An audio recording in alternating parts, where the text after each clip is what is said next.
In the interest of time, we're going to go ahead and get started. So thank you all for being here today. This is the Public Health Workforce Pipeline Internship Panel Discussion. I'm Amal Singhal. I am the co-lead for the Public Health Workforce Pipeline and the lead for the post-secondary work group, which is the work group that is hosting this webinar today. So the objectives of this meeting are to understand the public health workforce pipeline and its goals, understand the role of a preceptor, internship coordinator, and an intern, and to gain confidence about your abilities to host an intern. Okay, so this is just a little overview about the public health workforce pipeline. It was an idea from the TACHO conference in 2022. A lot of the public health districts and regional health authorities had this idea to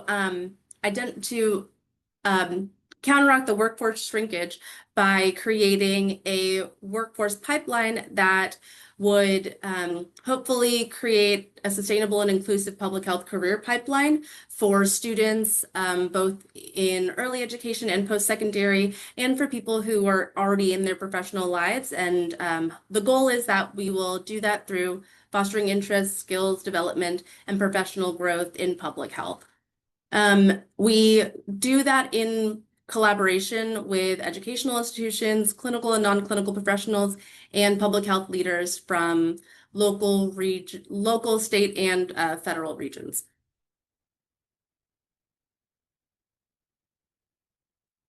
All right.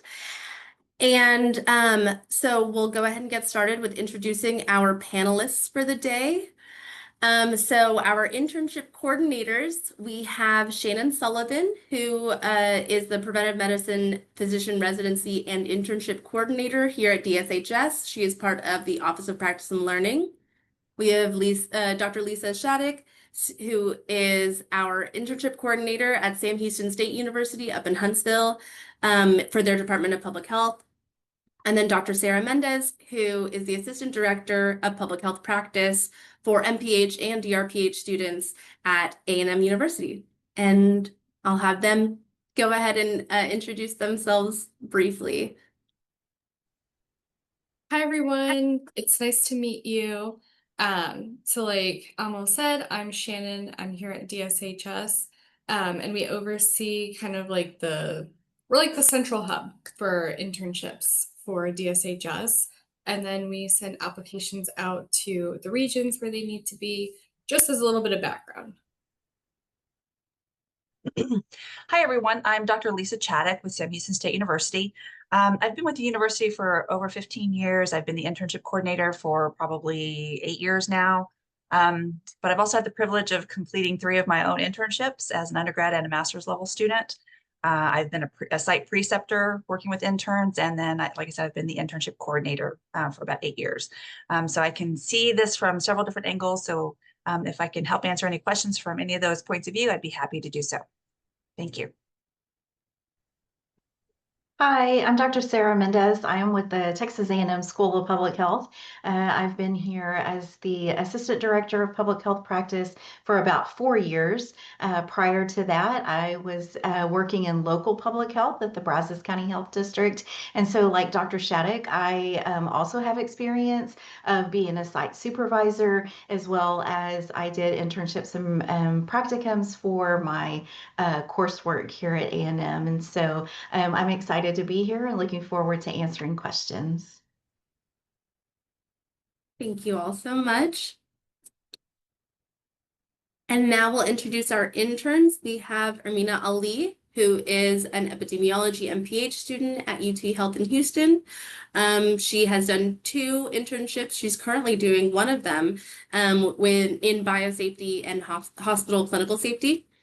Amaya Acosta, who is an MPH student in health education and promotion at UT Health in Houston, who interned with us at DSHS during rural maternal mental health and working with the public health workforce pipeline.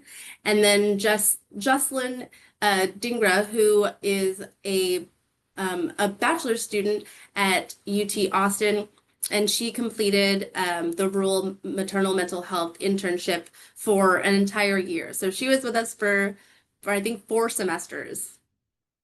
And then if you guys would like to introduce yourselves. Hi everyone, my name is Ermina Lee, and like almost suggested or mentioned, I am a current intern with UT Health SHRM under the hospital and clinical safety team. I'm also a second year MPH epidemiology student at UT Health Houston, graduating this spring with a focus in infectious diseases and global health. Hi everyone, my name is Amaya Acosta and I'm a student at UT Health Houston, where I'm pursuing my MPH in health education and promotion, and I will be graduating this semester. And then I was an intern at DSHS for about 3 semesters, and I'm just happy to be here and answer questions. Hey everyone, I'm Jocelyn. I'm a current senior at UT studying public health and health and society. And like almost said, I was with the internship under Jasmine for a year from spring 2024 to spring 2025 doing rural mental health. And I'll be attending medical school next fall. Congratulations! That's such exciting news. Thank you so much. All right. And then last but especially not least, our internship preceptors. We have Ramesa Hashem, who is an MPH and a child passenger safety technician here at the Department of State Health Services. She is a program specialist in maternal and child health and our community health services team. We have Amanda Wright, she is an epidemiologist too, part of our epidemiology program in the communicable disease division here at DSHS PHR 65 South. And William Hebel, who is the clinical safety coordinator for hospital and clinical safety program at UT Health Houston, and Ermina's preceptor.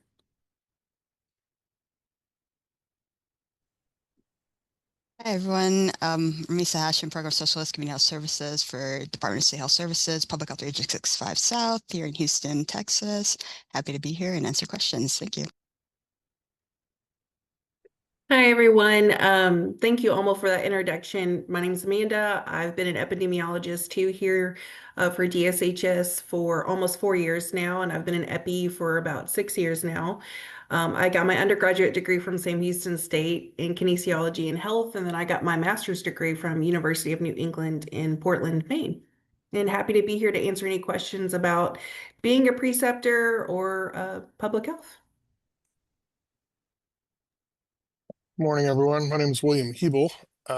As stated, I'm the clinical safety coordinator at UT Health Houston, oversee our outpatient clinical operations here in the state of Texas, honestly. I did my undergrad work at MD Anderson, finished my master's at UT Health. I'm currently a second year doctoral student at UT Health because I love paying them tuition money. Much like Dr. Chaddock, I've got a few internships under my belt as well. I did my initial undergraduate internship in environmental health and safety here with UT Health, and then I did my clinical rotations and internship with Emory University in Atlanta.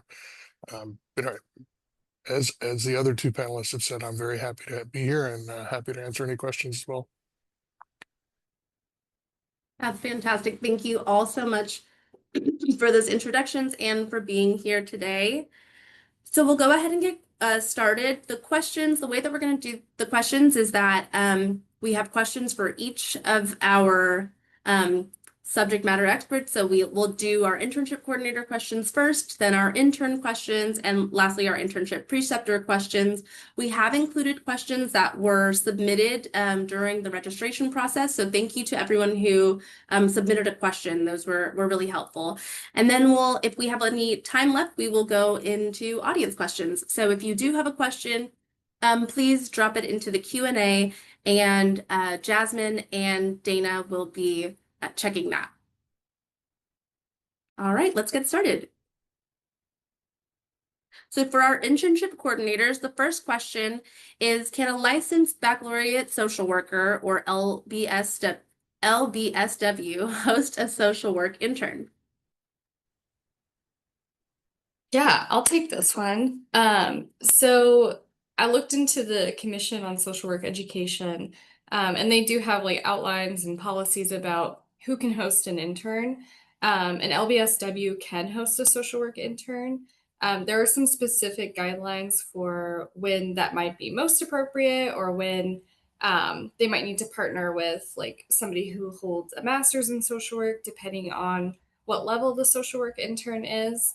But because social workers are now moving into like more non-traditional roles, it seems like the Commission on Social Work Education um, wants as many preceptors as possible who have any kind of social work background. So it does seem like that's definitely a possibility. I would look into that for like specific questions answered. And I know like some universities for their Masters of Social Work students might require that a preceptor is also somebody who holds a master's degree. So it might be more university specific, but the Commission on Social Work Education also has some guidelines there in case that's something that you need help with, like figuring out if you can host. Yeah, that's great advice, Shannon. I think checking with the schools if they have any specific questions is a great some great advice. I'll add to that if that's okay.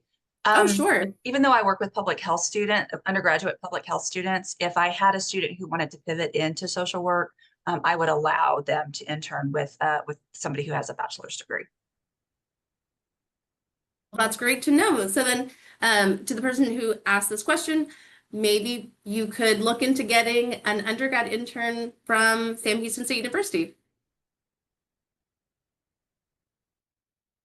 All right, and that actually goes pretty well into our next question. Are there any standards that govern public health internships or any best practices that are available? I guess I'll start. So we are working towards reaccreditation for CEEF, which is the Council on Education for Public Health.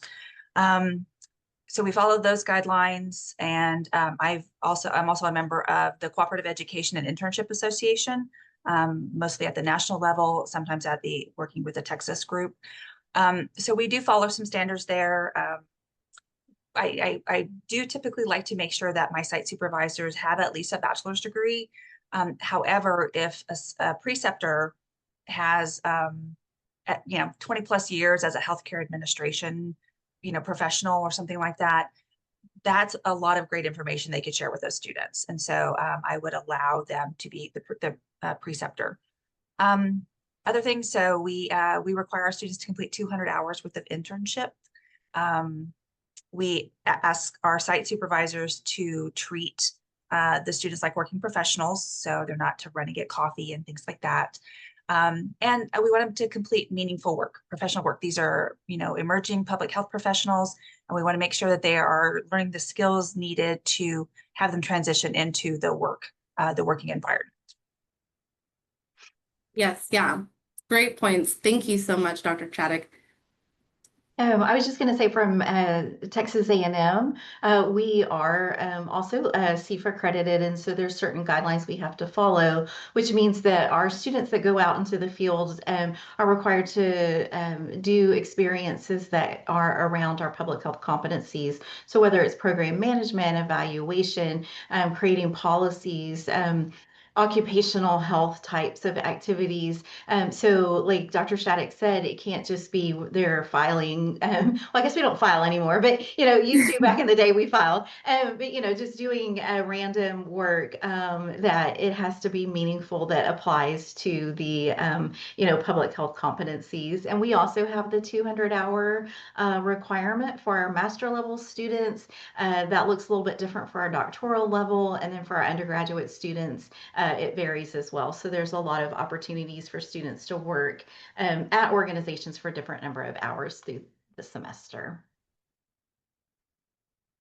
Yeah, that's great points. And yes, they are students, and they are well trained by both of your institutions and several of the institutions in our region. So we definitely want them to be doing meaningful work. No coffee runs. So what type of organizations can host public health interns, and what are the requirements? Gosh, there are so many. When you think about how vast public health is, I like to look at it kind of like in terms of, let's just say it like a timeline, just to kind of give a visual representation. You have microorganisms that cause problems, like COVID, for example. And then all the way on the other end of the spectrum, you have man-made and natural disasters. And then public health is everything in between. So if it's related to food, clothing, shelter, spiritual health, financial health, things like that, we can consider it a public health internship. I've even worked with students who wanted to become health law attorneys, and so we can bring in the legal aspect of it, and students can gain that valuable experience from those sites. So really, I have nonprofit organizations, I have, the big hospitals, MD Anderson, Texas Children's, et cetera. But I also have the smaller clinics, individual private dentist offices. And we work with, for example, like the Hospitality House up in Huntsville, which hosts families who have family members who are incarcerated in the Texas Department of Justice system. So the sky's the limit. If you're not sure if your site qualifies, just ask. Most of the times it's going to be yes. I'm looking for sites who are willing to take the students for at least 200 hours. That's about 14 hours per week in the long semesters and about 23 hours per week in the summer. And I'm looking for sites who are willing to take more than just one student. I have on average about 80 interns per semester. And so I'm looking for repeat sites who are willing to take the students on a regular basis. So those are my 2 cents. Yeah, great points. I just wanted to say we also work with various types of organizations.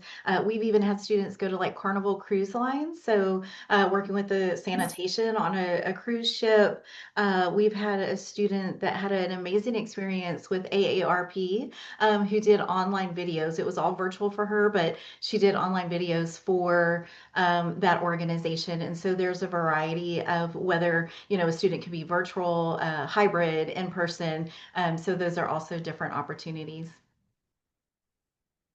So cool. Carnival cruise. That's that's a great idea. They do hire infection control people, so and that is public health. Similar to what Dr. Chaddock said, and kind of taking like a state health kind of perspective. So we have so many divisions and so many different types of like operations within state health services.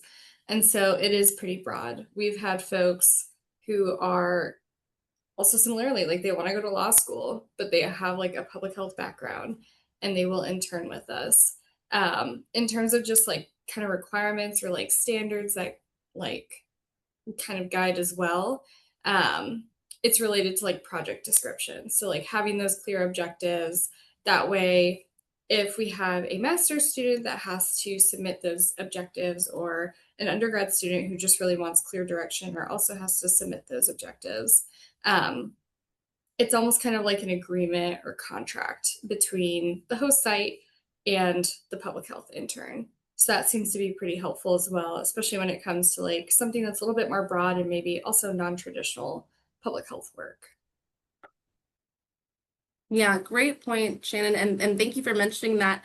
That is one thing that the post-secondary work group is hoping to offer to any any organizations who would like to host a public health intern is we utilize the DSHS project or internship project template, and it really helps to define the description and the objectives, the deliverables, and so it makes it really clear and easy for, I think, the preceptor, the internship coordinators, and the intern. So yeah, and we would be happy to provide technical assistance on that. All right, our next question, what qualities make a project a good internship opportunity?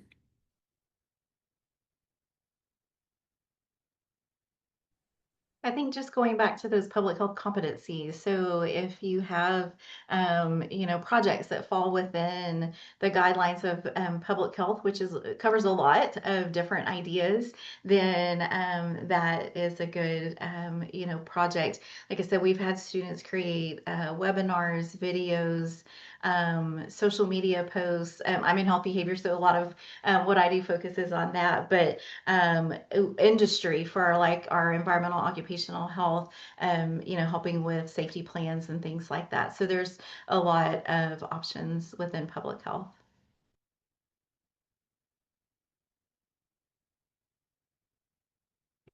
So as I mentioned before, I have about 80 students on average per semester. And so I have students everywhere. So they're doing a variety of things. One student went to Ireland a while back and worked with sex trafficking. And so that's kind of an unusual experience, but something that can be added to the student's repertoire. It really just depends. For me, it really just depends on the internship site, their needs, and the site, the needs of the student. Okay, so if we have students who don't have any public health experience, working in an office may be just a new experience in general. They may not know how to answer a multi-line phone and transfer calls, or how to use your scanner. So it's like those office skills they can learn as well, in addition to the public health projects that they're working on. And like I said, it can be a variety of things, offering public health for families who have individuals who are incarcerated, helping work with their children and getting backpacks ready for them for school. I have students who are placed in organizations like Broad Street, where they do a lot of data collection. And so it really just depends on the site. So what does the site need? What does the student need? And then you just kind of come together to figure out what works best. So the internship sites can be very dynamic. So it's not just the same project over and over again. It can be a variety of things. So like if you're going through accreditation right now and you need some extra hands working on the project, our students would totally benefit from that experience, and they would help you in the process. Yeah, that's amazing. And I would agree with that too. I think from my internships, I think my best experiences were always when I got to learn a new skill or apply a skill that I learned in the classroom in real life, and try to kind of gain some of those soft skills that really help in the job in person. All right. So this is a great question for Dr. Chaddock and Dr. Mendez. In what way do universities provide support to the host sites?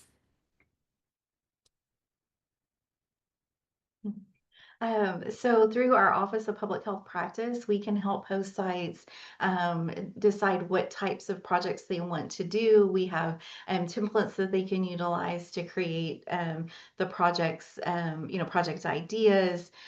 We are always available, and our students, once they go out for their internship, that's not the last time that we talk to them as the university. So they have a faculty, they have their instructor that they work with as well. So we can provide support, not only to the host site, but to the student as well. And then we have, just different resources.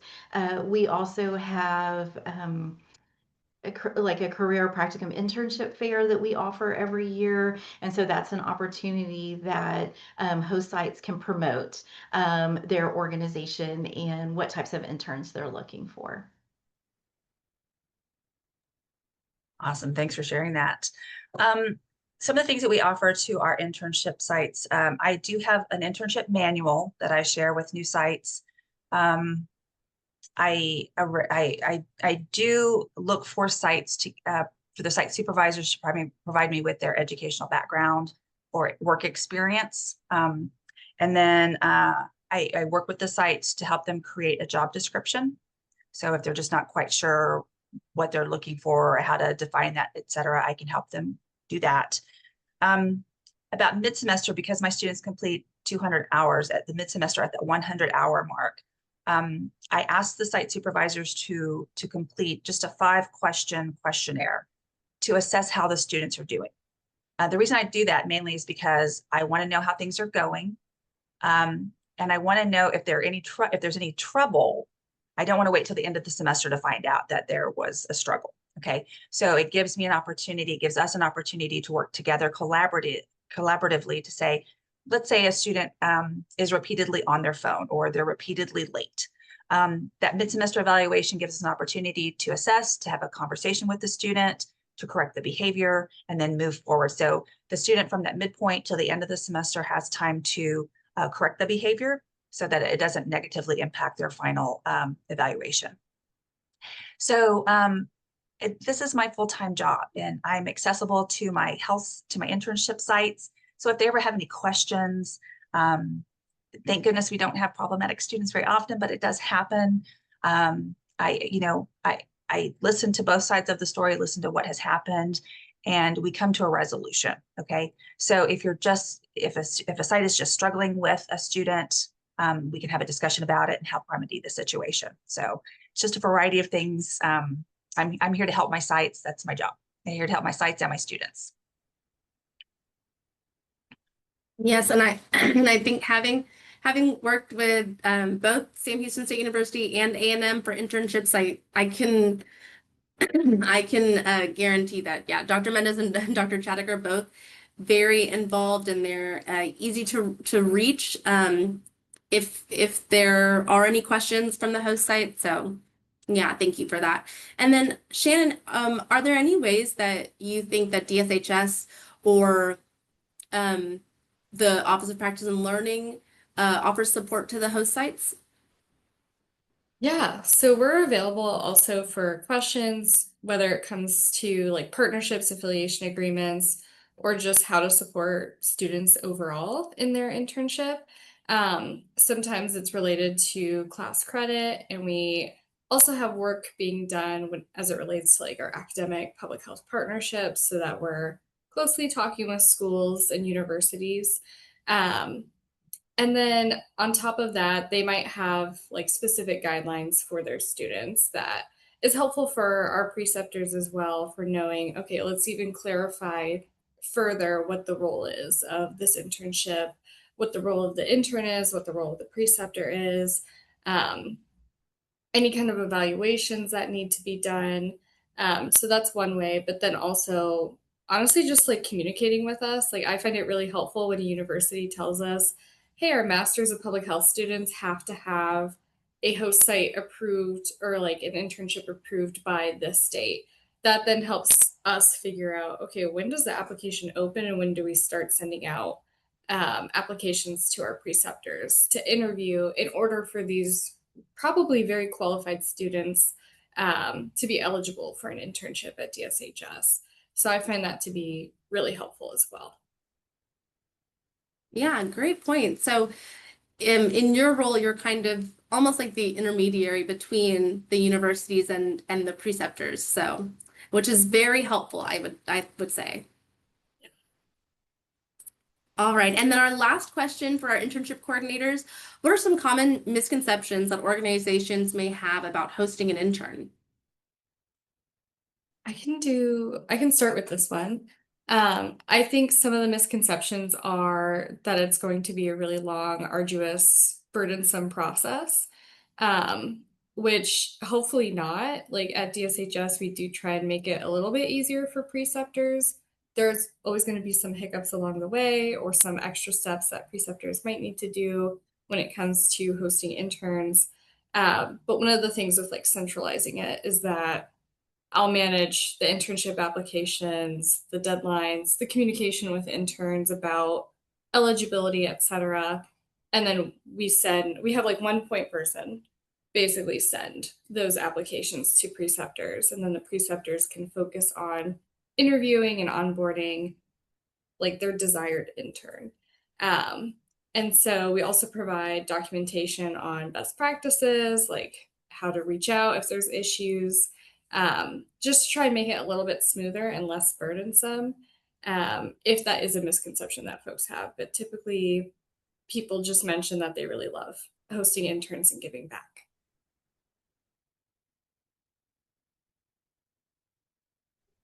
I think one other, I'm sorry, Lisa. I think one other thing is that organizations feel like they have to have a space, like a physical space for their Ooh. student, and they don't. Like I said, if you're available to offer a virtual or hybrid, students are totally fine with being just integrated in the workplace and not having a specific like office space. Yeah, great point. I want to second that. If you don't have workspace available, a lot of our students are looking for remote internship experiences. The other thing I want to add is that, if you have misconceptions about the students being a burden or, you having to micromanage them, many of our students are highly motivated. And you very rarely have to tell them to do this, so you don't have to micromanage them. It's going to be like an orientation time where you're doing the onboarding with them, and so they're learning the process. But just set them to work, give them the guidelines, put them to work. Many times the students take initiative and will say, "Hey, I finished this project. Either what would you like for me to do next, or I notice X, Y, and Z. Can I start working on a project for that?" So sometimes they find projects that maybe you hadn't thought of, and then can start working on that for you. Okay, so I know that like the movies like The Intern and things like that have given internships kind of a bad rap. So like I said, the students are not, to go run and get you coffee and, pick up your dry cleaning and things like that. You definitely want to utilize that time that they're with you to put them to work and ease any kind of burdens that you may be experiencing, like you're overwhelmed with a project or whatever, and the students are really just going to be able to jump in there and help relieve that burden from you. Yeah, I definitely agree. I think one of the misconceptions that I've heard from some potential hosts or potential preceptors is the idea that they need to have like one nice, neat project for the intern to work on. I think a lot of internship opportunities that I've done, that I know some of my former classmates have done, are kind of just like almost like a backlog of projects that need to be worked on. So for example, one of the projects that I did was they had all this data from a workplace, like workplace violence and workplace safety survey, and they just needed somebody to analyze it and then create some infographics about workplace violence based on the data.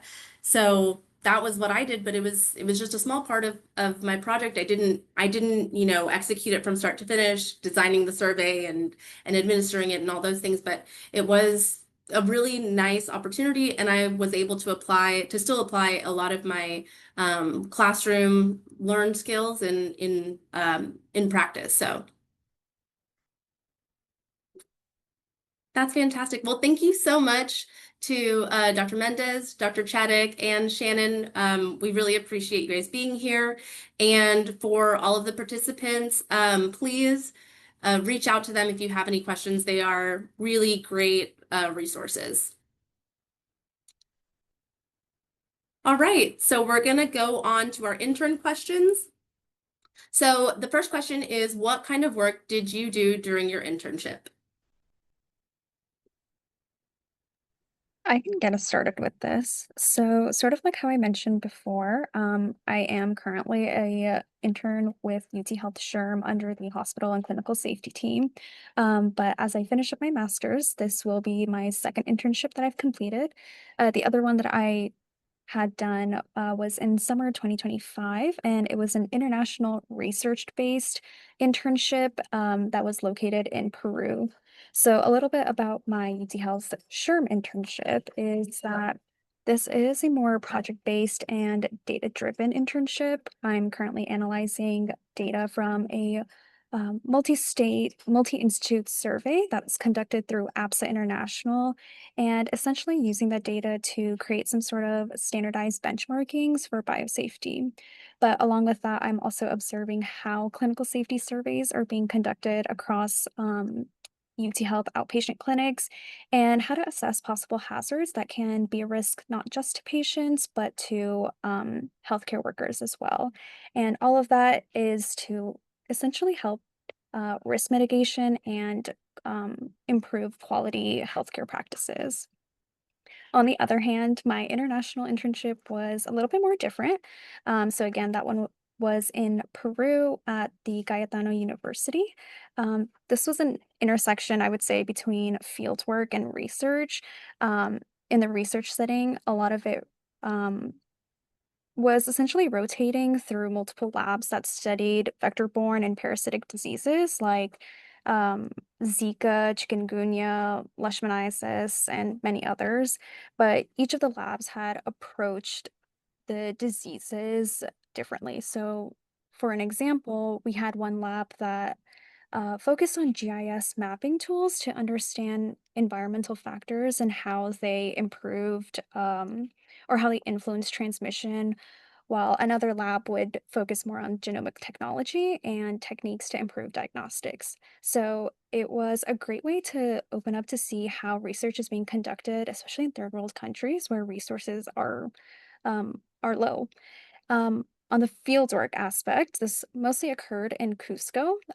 It was a lot more hands-on with parasitic diseases and learning the study of leishmaniasis and fasciola hepatica, which is a liver fluke.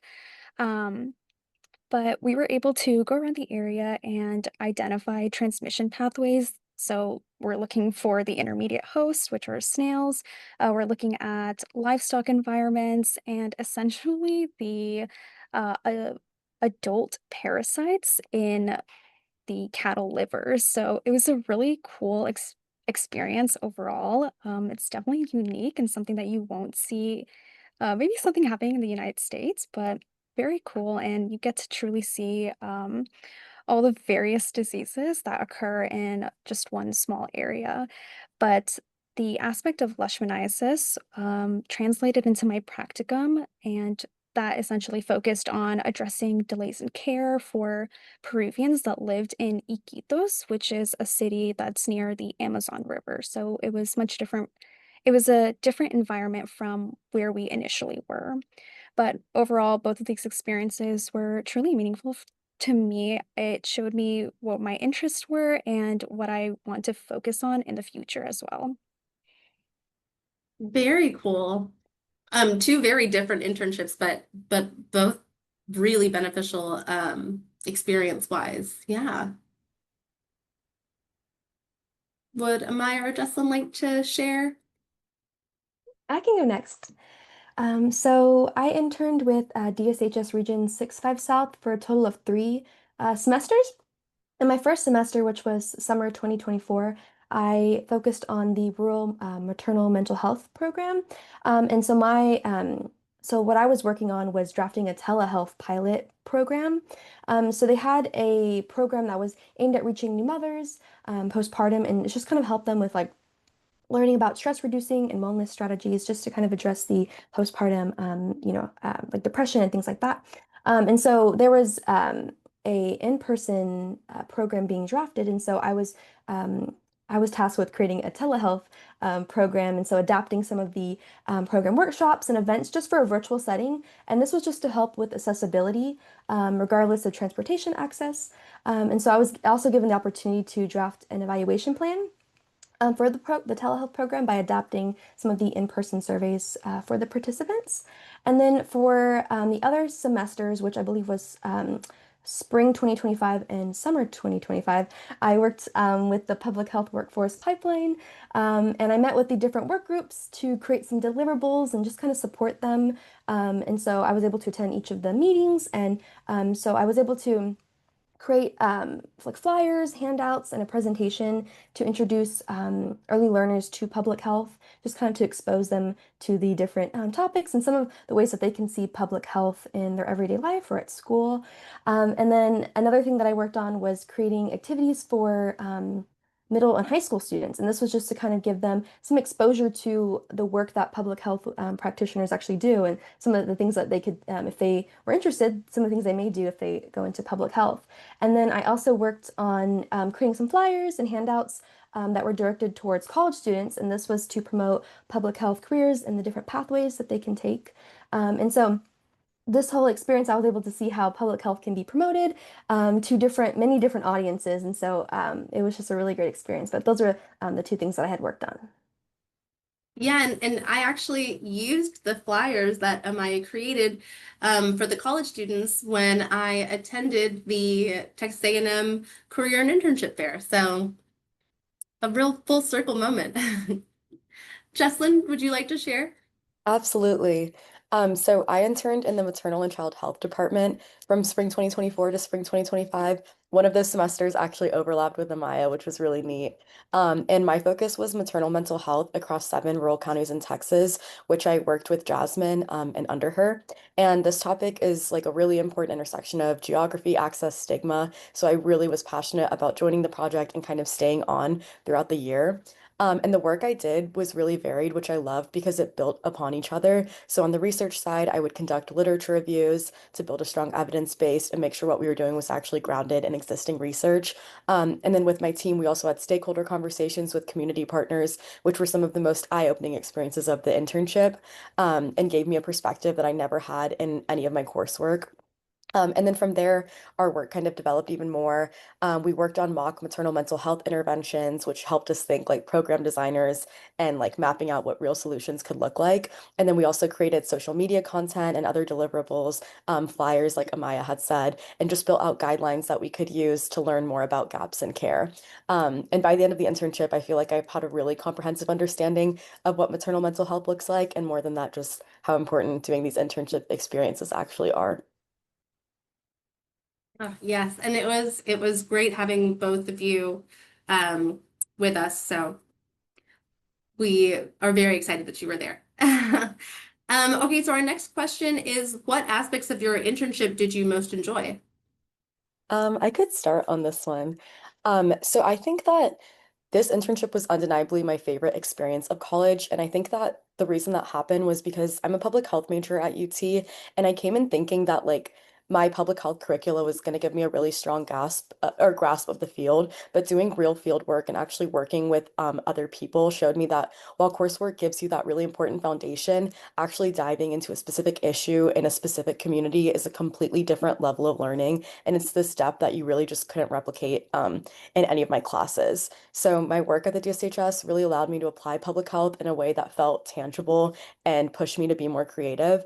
And in my work that was improving access to maternal mental health care, um, getting to develop real resources, have genuine stakeholder conversations, and build these interventions really made me feel meaningful, and passionate about public health in a way that I hadn't before. But I think when I was reflecting on this question, what I really enjoyed most was actually the team environment.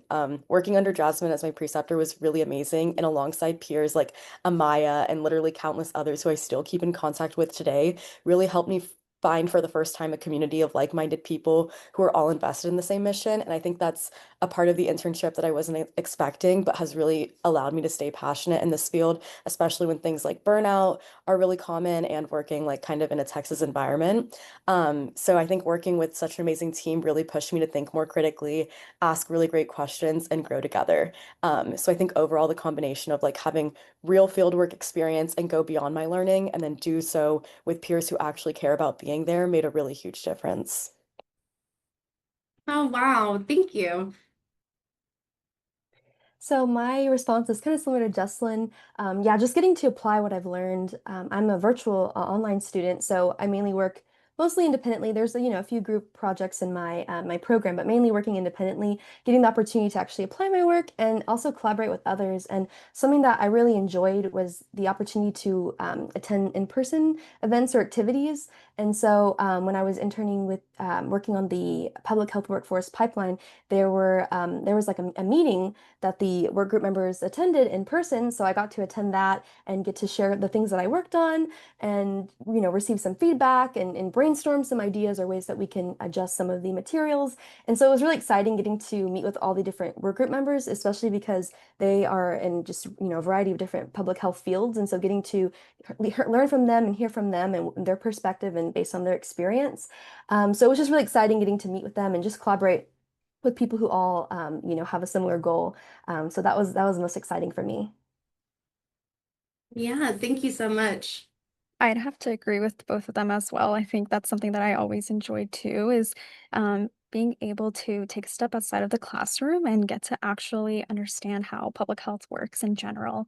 I mean, even with infectious diseases, when we're sitting inside a classroom, everything is very textbook. You know, you're learning life cycles of parasites or vector-borne diseases, but when you truly step outside and you're in that clinical field or wherever you are, you get to truly understand that what you're looking at, it's not just another case, it's an actual person, that these are people that are truly being affected by whatever disease that you are studying. So it's a really motivating experience to truly work harder and um, just be pushing through all of um, the whole aspect of the internship, whether it's on the ground experience or behind the scenes, things like that. Yeah, that's a great point. And I would agree. I think I think being part of that team and getting that hands-on experience with public health work is really invaluable. So this is a great question that was asked by one of our attendees. If the internship was not an academic requirement, would you still seek it out? I can take this one again. So I definitely would. My current internship right now with SHRM is not a academic requirement. It's just something that I've decided to devote some of my time to improve on myself and build on my resume as well as I transition out into the public health workforce. But regardless of whether internships are offered as academic requirements or not, it's going to be a great tool to expose yourself to real world problems again. It's something that you can't understand in a classroom setting until you truly go outside and do the work for yourself. But, you know, internships are also a great way to understand what you want to do in the future. I mean, as you all know, public health, it's a huge world. Epidemiology is one branch, and even under that, there's so many other branches that you get to explore. So, pushing yourself to be involved in internships on your own is going to be a great way to see what you enjoy and what you want to see in the future and what you hope to work in. I can add to that too. So for my first semester of when I was an intern, it was an academic requirement, but then the following 2 semesters, it was not an academic requirement, but I had such a great time and I was offered the opportunity to come back. And so I was really excited at that because I felt like similar to Ermina, I was able to apply some of the things that I've learned in the classroom. You know, when we're just working on projects and stuff, it's kind of sometimes hard to see how it is applied in the real world. And so getting to actually apply that and see how some of the different things that we may do as public health practitioners once we enter the workforce, getting to see some of the things we may do, which is really interesting to me. And so I feel like it is valuable regardless of academic requirement.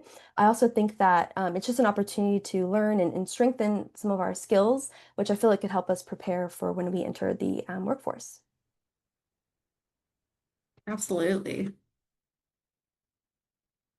Yeah, And I I think feel the same way as Sorry. well, where it was like my first semester was academic requirement, but then I like actually had emailed to ask if I could just continue because I really liked the work that we were doing. So I think it easily went beyond that. It was more like convenient that it fulfilled an academic requirement on the academic side. One more thing to also add too, even if it's not an academic requirement, internships are a great way to continuously build your connections and network with other people for opportunities in the future too. So that's something to always consider as well. yes, absolutely. And that's a great point too. I always tell interns that networking is really important in public health. It's not like gonna guarantee you a job or anything, but it will really help to have public health experts and public health professionals who are ready and willing to write you like a really stunning recommendation if you are applying for public health jobs.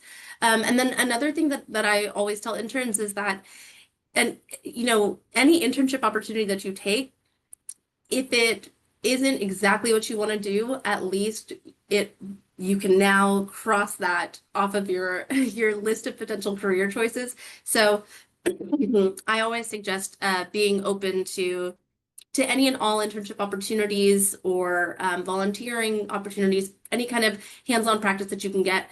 at the very least, it'll help you narrow down what you want to do, since we all know that the field of public health is really vast and there's so many different careers that you can go into. All right, the next one is, what skills did you hope or do you hope to gain in your internship? I think for this one, what I was really looking for from my internship, and I don't know if it was that I was looking for that I gained it and realized that it was so useful. I think it was a really great place to practice the skills that you can't really learn in coursework, or especially with AI kind of being ever present. And those were things like creativity, interpersonal communication, community engagement, and teamwork. And I think those skills really came from real experience, relationships, and like the stakes of doing an internship. Going into my internship, I think the skills I really wanted to understand was how public health is actually applied, not theorized, like what theories that I learned in class will actually apply to the work I'm doing, and kind of what gap exists between me knowing public health concepts, but me actually being able to execute something that will help a community. Um, and so I think that's where I kind of understood the nuance and the skills for that as well. And I think another skill that really came from this internship that I wasn't expecting was the kind of professional confidence, like kind of what Armina was talking about, the connections you build or learning to communicate respectfully, but thoughtfully with other people in the public health workforce and even communities themselves. I think I really learned how to navigate a workplace and communicate across different levels of an organization. Like as interns, we're kind of at the bottom professionally, so it's really neat learning how to like still communicate thoughtfully with other people. And I really liked learning how to receive feedback and actually grow from it. So for me, I think those interpersonal collaborative skills, creativity, were some skills that were just as valuable as anything technical that I was able to learn and apply. Yeah, great point. Yeah, those soft skills that are really important and kind of can make the difference between qualifying for an interview and like getting the job. So, yeah, great points.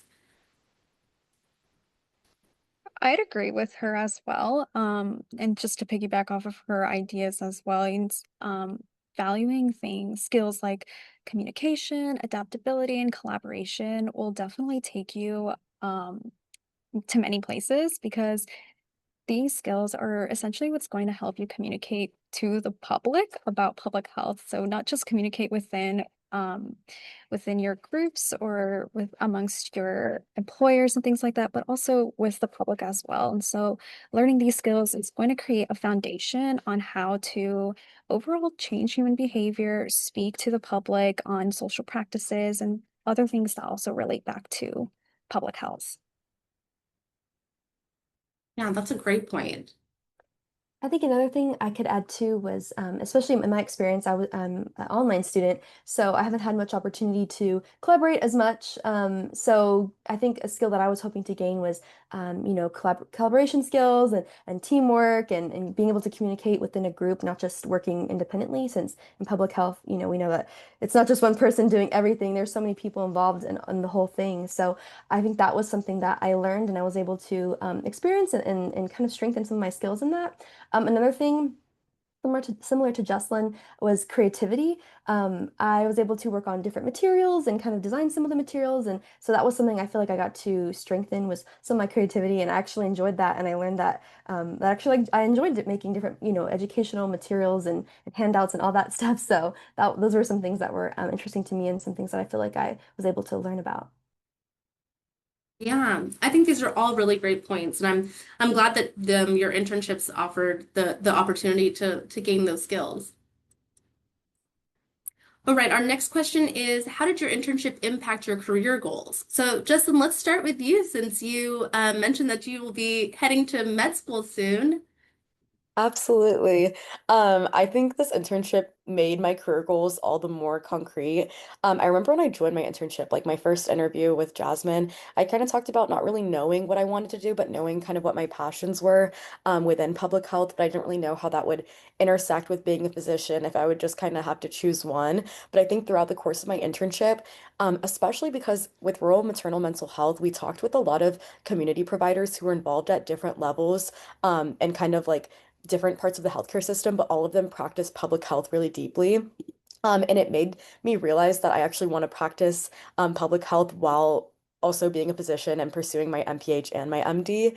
So I think it really taught me like how important it is to integrate public health and medicine and how I can do that, but also like gave me the hands-on skills to see public health as a real concept and not just something that's like an idea that I would apply later on.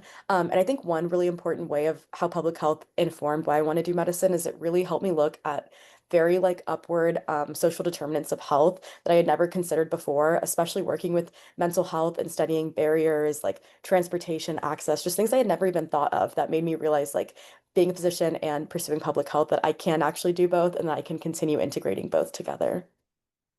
Yeah, that's amazing. Yeah, those upstream determinants that can affect somebody's health without actually even touching their health. Yeah, very true. Armina? I would agree with her as well.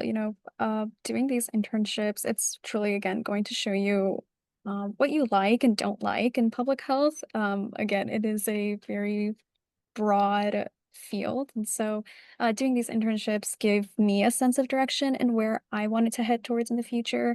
Like, for example, though I, in my Peru internship, though I enjoyed infectious diseases and learned that I have a great passion for them, maybe research is something that I'm not super interested in, but I definitely want to work on creating interventions and being able to stop some of those challenges or barriers that people might face in the long run. But again, it's going to be a great tool for all of us to open some doors up for us.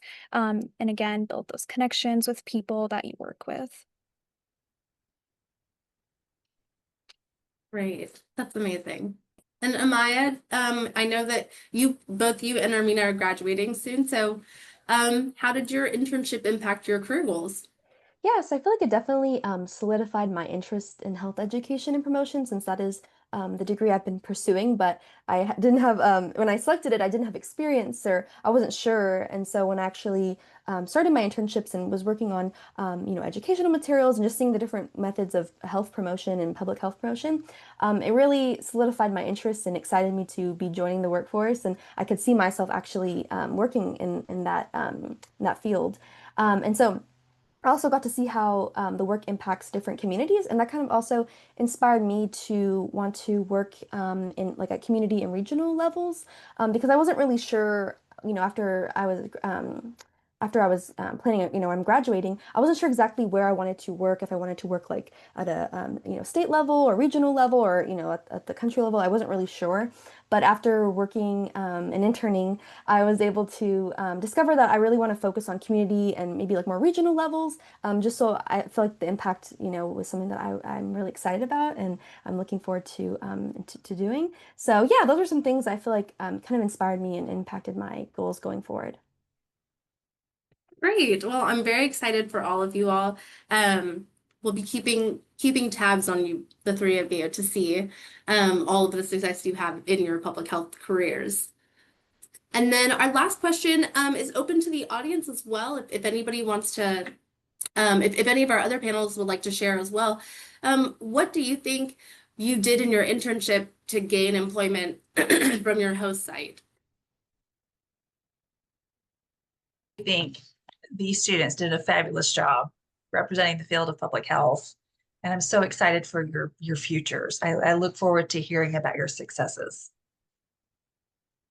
Thank you so much.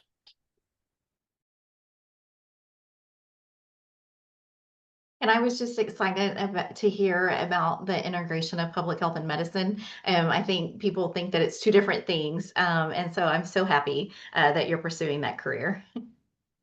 Thank you. Yeah, absolutely. I think we need a lot more MD MPHs, I think. So happy that you'll be joining the field. All right. Okay, so we will keep going. We'll go on to talk to our preceptors. Thank you so much to our interns for sharing their insight. I hope that it provided our attendees with some more information and a clear idea of what an intern's role is and how they can impact your organization. All right, so our next question is for our internship preceptors. So what is the typical weekly time commitment for supervising an intern? I can go I can ahead. take this. Oh, go ahead. Oh, apologies.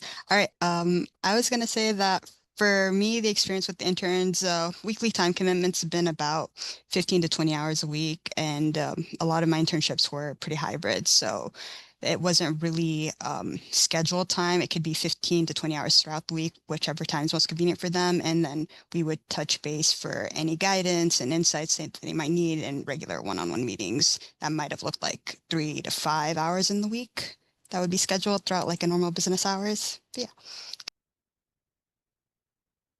Yeah, great answers.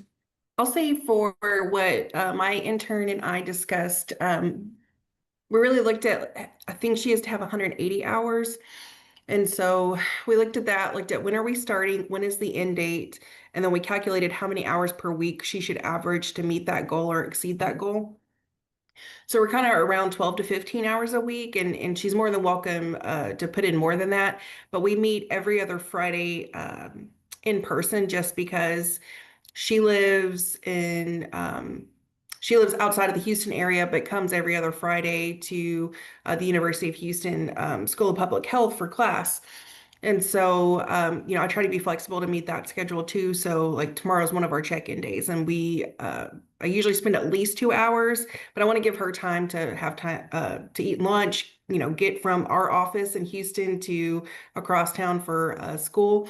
But it ebbs and it flows. So right now we're at a standstill because some of our research is having to be approved by the IRB within DSHS.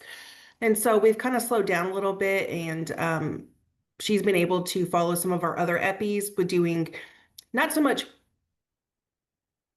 uh, internship related, but I've let her, she's right along. So she's listened to some interviews on other conditions like Shiga toxin producing E. coli. She listened to one of those interviews.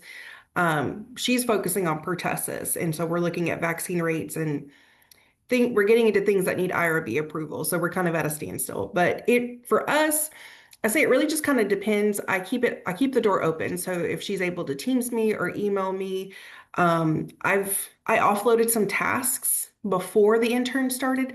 That way I kind of have free time almost whenever.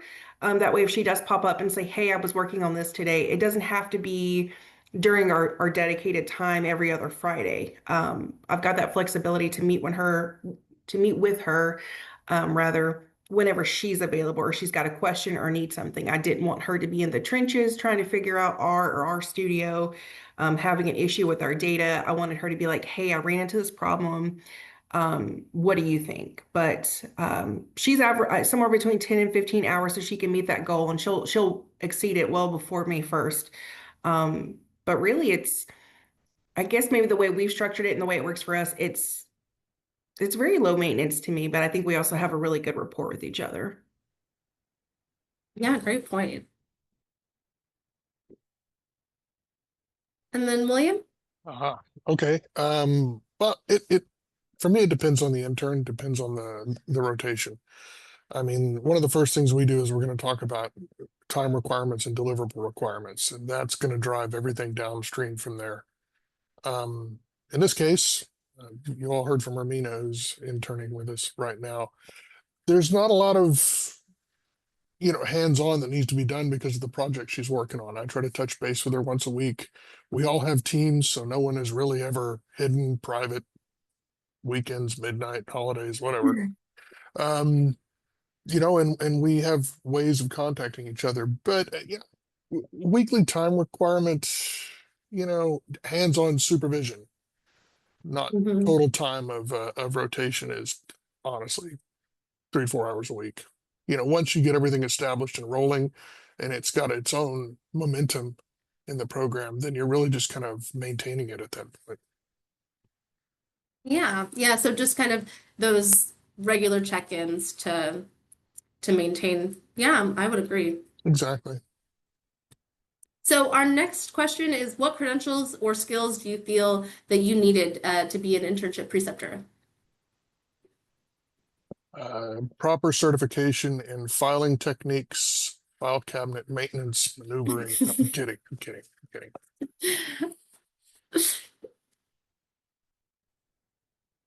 I think for me, finding like the confidence to be a preceptor, it's something I've always thought about since I've been here at DSHS, and I'm I've had a lot of people come and go on our epidemiology team just because they either go to medical school or, life changes. And so we've had some, I'm the oldest person on my team as far as seniority goes. And that I've never had that happen to me in my career.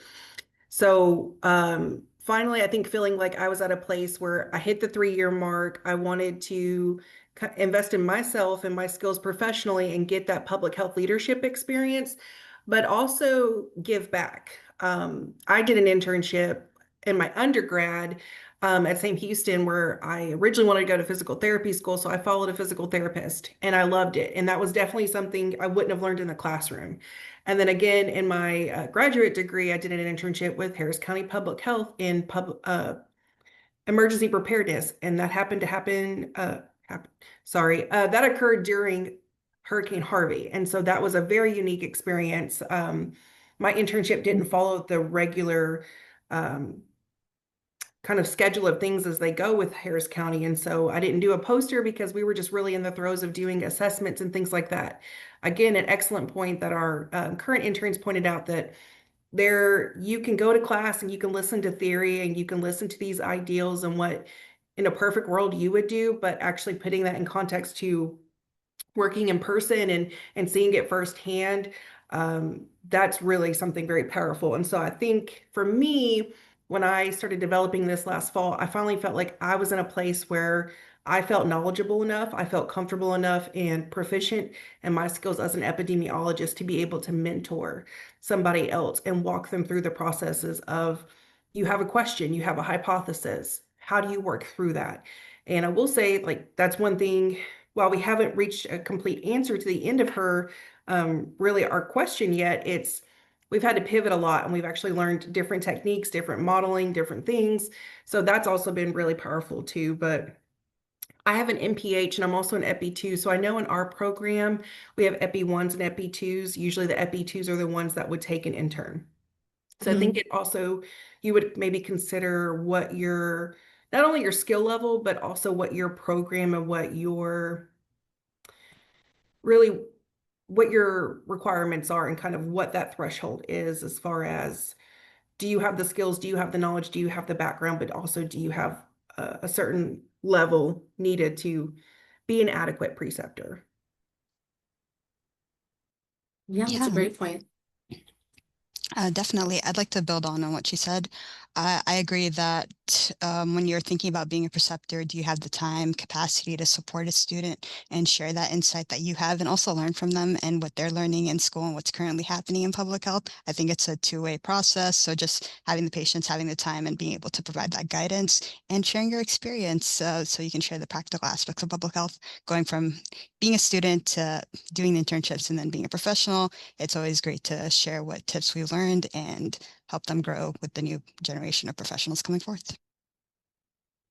Yeah, I love that. And I love what you mentioned, Marisa, about being open to learning from the intern, because I know for me it's been a few years since I've been in school, so maybe they're learning something new and we can apply it, or maybe they have a skill like Amanda was mentioning with R. Maybe if a student has classroom-based knowledge with another software or another program, they could introduce that to us and show us how to use that. That's a great point.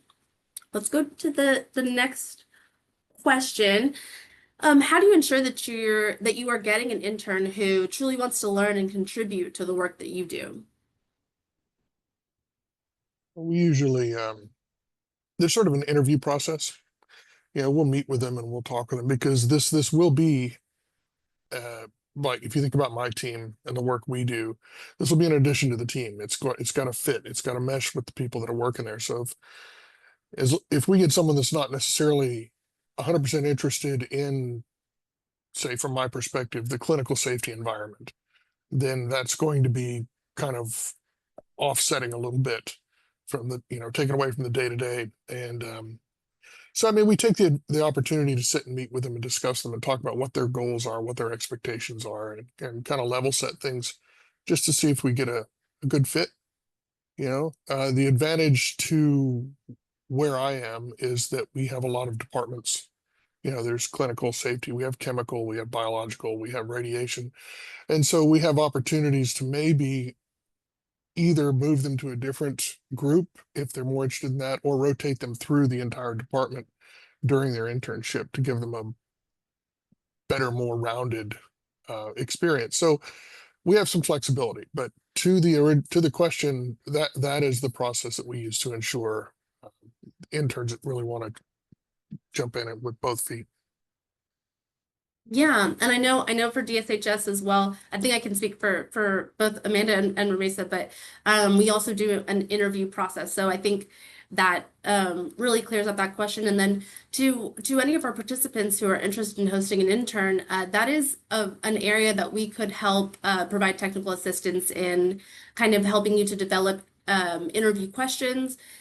Not a really long, extensive interview since you're not hiring them for a full-time position or anything. So 2 or 3 questions just to really assess if they're the right fit for your program. All right. And how do you help your interns navigate through their internship and then going on to potentially find a job? Let me grab the last part of that question first. The potentially finding a job. Now, it's important to state that just like everyone else here, I'm sure, our internship rotations do not come with any guarantee of employment. I mean, we're a state agency just like most other folks here, and we're subject to the same policies. But we are in the Texas Medical Center. We're in Houston. It's a very tight community in most respects. We're well networked with a lot of our accompanying institutions, like Baylor College of Medicine, MD Anderson. We've got people at Methodist, Memorial Hermann. So we're able to reach out and provide a gateway to a rather robust network of professionals to help them do that. And then I also have, Zelle and a few other things if they want to pay me in advance for letters of recommendation. I'm kidding. I'm happy to write letters of recommendation, but that's really, introduce them to the network and then help support them as they enter into that network is my approach. Yeah, recommendations are free of charge. Yeah, well, and I can add to that too. This is my first time being a preceptor. So kind of like just briefly going back to question 3, finding an intern who truly wants to learn. Definitely the interview process. I think I had 4 questions. I wanted to make it simple, quick, to be respectful of their time. But also just, 4 questions that really helped me identify essentially what is the area of public health that they're interested in, and focusing on that. But also it's a personality match. Like William said, you've got a vibe with the person. And I interviewed, well, we had lots of applicants, and then I think I narrowed it down to maybe 10, and then 6 of them we offered. We asked them to schedule a time for an interview. 4 of them responded to that, and then all 4 of them were great. So finding somebody wasn't a problem. It was actually only picking one and wishing I had more spots to help out.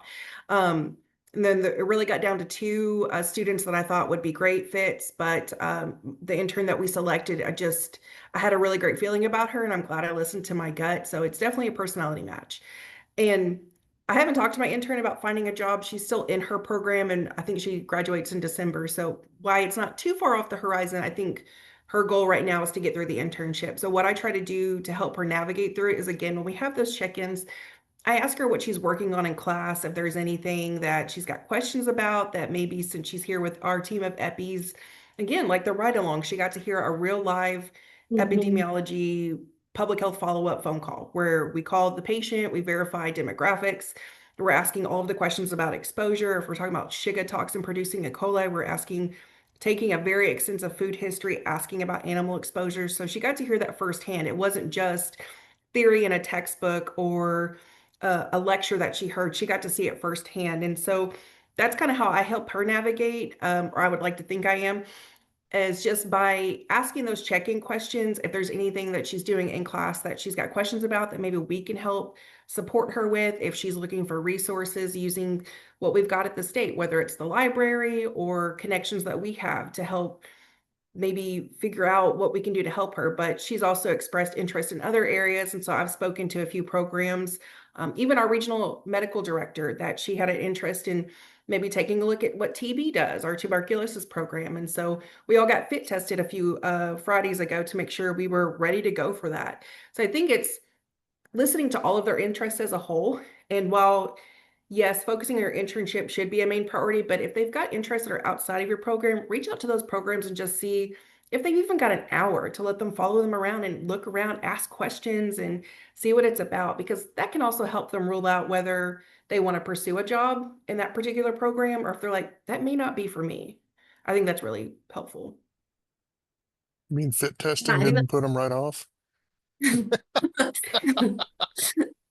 she's still here. She stuck around. Yeah, but I think I would agree. So it sounds like really making good use of your network and bringing your intern into that networking environment to give them the best opportunity.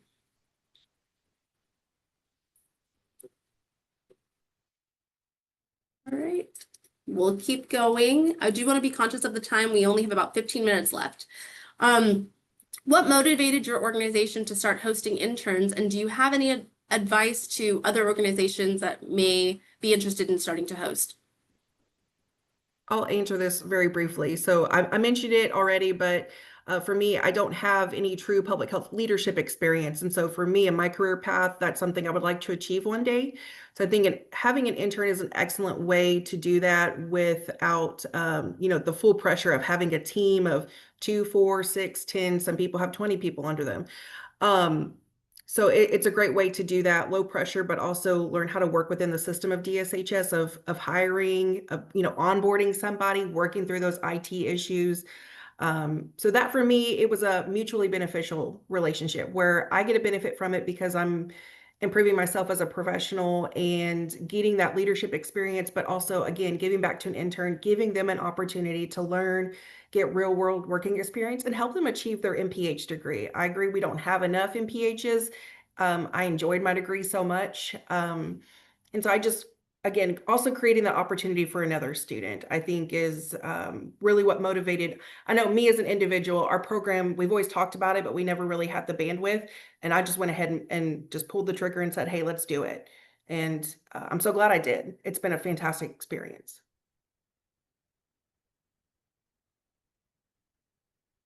Yeah, echoing on to what Amanda said, I guess the advice that I would share with other organizations is a lead into what supports are available. You have the workforce pipeline, DSHS, they provide a lot of resources and guidance that I think has made the process a lot easier, being able to have a template of what resources are available, how to interview your interns and gauge their interests, talking with the different internship coordinators and interns to make sure that the competencies are something that they're interested in building on and getting those skills developed, and helping the organization move their workflow forward has also been really beneficial, and being adaptable to what that might look like and being open to ways that we can help our communities and the people that we serve and the interns, and for helping them find a job, just sharing opportunities that we see that they might be a great fit for, that can be a great way to help them with their career going forward. Yeah, I think those are two really great points from both of you. Also, thank you so much. And I think, like Amanda mentioned, that professional development is really it's a really great opportunity to practice your leadership skills in a low stakes way. Yeah, I was gonna say I agree with both Amanda and Ramissa on that. For us, the motivation behind hosting interns is our very close relationship with the School of Public Health down here. So we're able to provide some real world experience with just low risk, skip the whole interview rejection process and kind of give them some boots on the ground time before they get out there. Yeah, and I think that's a really good point too. I think it benefits the whole community, the region as a whole, if we have well-trained public health workers. So, yeah, a well-trained workforce oftentimes means an internship or some hands-on experience. All right, and the last one is just really quickly, how have your interns benefited your organization or your team? Filing's gotten much better. The No, coffee is always on time. no, no, no, no, no. We don't do that here. No, it truly is an iron sharpens iron kind of thing. We work closely with our interns, and I like it, showing the interns how our policies are, well, showing them what our policies, how our systems work, what our procedures are. Because it also gives me a chance to get some outside eyes on things that, a little quality control, QA on some things to try to fine tune some processes as well. Yeah, that's a great point. Yeah, some fresh eyes on, yeah, if the team is has been looking at the same project for a long time, it might be nice to have some fresh eyes look at it and have a new perspective. I think having an intern too, again, like set a fresh set of eyes, but also like fresh skills. I've learned a couple of new things already from my intern and things that I probably learned way back when in my graduate program, but think I never got to put it into real context. So being in a position where we're trying to answer a certain question about pertussis and doing a data analysis using R, kind of working through those data visualization, those are things that are at the forefront of our field. So having, again, I like what you said, almost a low stakes kind of situation where we've got time to make a mistake, we've got time to take wrong turns, we've got time to be told, well, we've got to go through IRB, and that's something I'll say right there. That's something that has really benefited me, and I think our team is. We forget about it, and so when we start to ask these research questions, making sure that we're being held accountable, but also working within the right standards and rules and practices, and that we're not misusing data in any way because we want to make sure that when we do answer that question, whether it's the answer we're looking for or not, it's valid and it can be applied in other situations and other areas. But I think it's fresh blood. It's an infusion that kind of makes you rethink about, hey, I didn't know about this, or you know what, I haven't read on this in so long. Um, it's invigorating is a great way for me to put it. Fantastic. Ramisa, anything that you'd like to share? Go ahead. Yeah, definitely. It's energizing having interns joining our team. They give this great perspective on the different things that we're working on. And it's always nice to kind of be updated on the ongoings of different generations that are impacted by all the practices that we do, getting that younger perspective as well as maybe different cultural perspectives into our work is always great. And just having that system-wide approach when we're introducing different interns and different organizations and different locations into our projects is always beneficial. Yeah, absolutely. Thank you. Thank you all so much. I think these answers were really helpful. I hope that this has inspired some people to go out and become internship preceptors. And the three of you have really demonstrated that the importance of internship preceptors and I think how to exemplify a really great preceptor and support system for an intern. So thank you. All right, and then just our closing remark question. Really quickly, if any of our panelists would like to add one piece of advice that they would give to an organization that is considering hosting their first intern. Just clearly manage expectations. I mean, get everything out in front so everybody's on the same page and there's no unknowns or unanswered wants, for lack of a better term, That's a great point. Make sure you're on the same page. I would say definitely because we don't do filing anymore. That's we try, get away from that. Having a topic or a passion project. So that again, that's where mine came from is pertussis. I feel like a subject matter expert on that condition when we cover a variety of things from different program areas. So I believe that's when you're considering hosting an intern is to make sure that you have a viable project that at least somebody on your team who's going to be mentoring the intern is very knowledgeable and passionate about. If you're just doing something because it's going to look good and you're just like, oh, well, we had a question about this, I don't think it's going to be very effective. But because I'm passionate about it and I found somebody else who really wants to help me answer that question, is interested, it's been a really productive time. Yeah, that's great. And I think also being open-minded, and then think about projects that you've been wanting to do but you haven't had time to do. Take advantage of the opportunity to work with students to do those. Yeah, great point, Dr. Mendez. And I feel like that could particularly apply to a lot of our community-based organizations. I mean, they're just constantly busy with their day-to-day, and I think having an intern come in and work on one of those projects is a great idea. I'll add that it's a learning experience for both you and the students. And so does it have to be perfect? No, but just have that flexibility in there so that as things change, internships are very dynamic.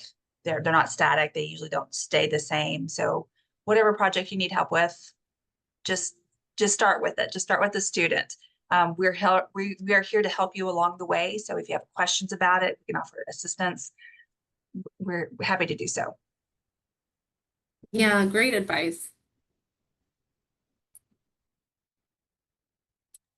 If I could add something, I would say from an intern perspective, some advice that I would give is don't be afraid to, I guess, trust your interns with real responsibilities. We don't just want to observe, but I would say we want to get involved and truly learn by doing.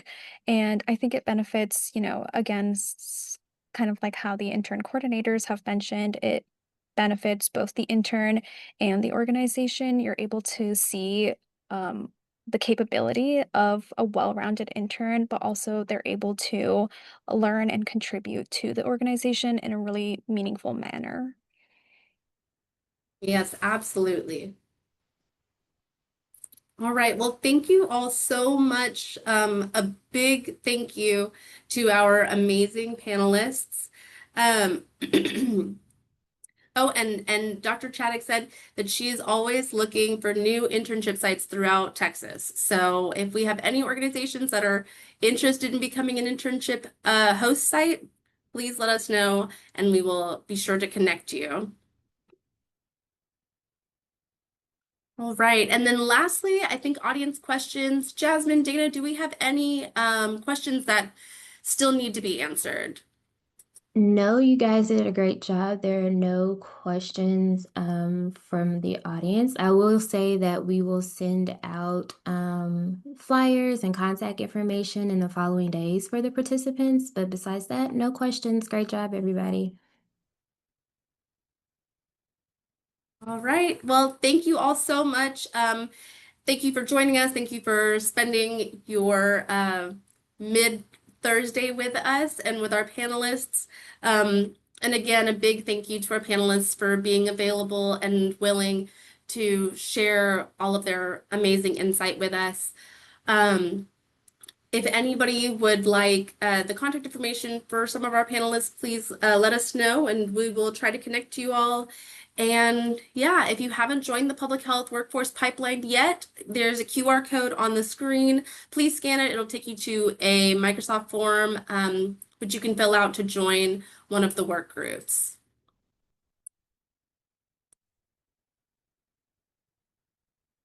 Oh, okay. We do have a question in the chat. It says, how or do you provide recommendations for those who intern? So I guess could we get a little bit of clarification? Is this asking about do we provide recommendations to host sites, like interns that we would recommend to host sites?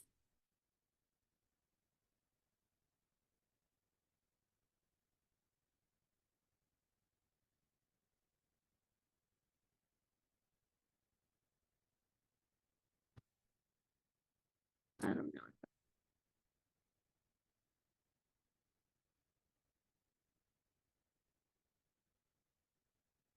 Well, I will say this.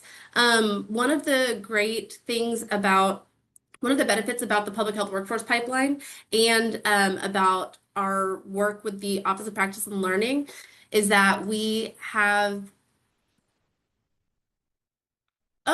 yes, recommendations for interns who have served, for people who have been interns, who are trying to apply for jobs. So yes, if one of the things that our preceptors do regularly, not just our preceptors, but also sometimes our internship coordinators as well, if they have a one-on-one relationship with an intern, is writing letters of recommendation. We love to recommend interns that we've had in the past, especially if they made a really great impact on our team. And I always recommend to our interns that they should maintain communication with their preceptors because they're always, that's like your first major public health employer almost. So they can really speak to not just your knowledge and your classroom skill and your education, but they can also speak to your work ethic and your people skills, those soft skills that we've discussed. Oh, and then Jasmine also suggested keeping a portfolio of their work. So for interns, hold on to those flyers that you've made or any of the presentations, even like your literature reviews. I think those are all really great ways to demonstrate to future employers that you know what you're doing and you have that experience. Yeah, and then another thing that I will add, like I said, the public health workforce pipeline, we have the benefit and the privilege of working with a lot of universities and a lot of student groups. So one of the things that we do for any organization that's seeking to host an intern, we can help to promote your internship opportunity with our student networks, and we'll be sure to share them with the internship coordinators that we work with, like Dr. Mendez and Dr. Chaddick, as well as with the academic partnership program that Shannon works with.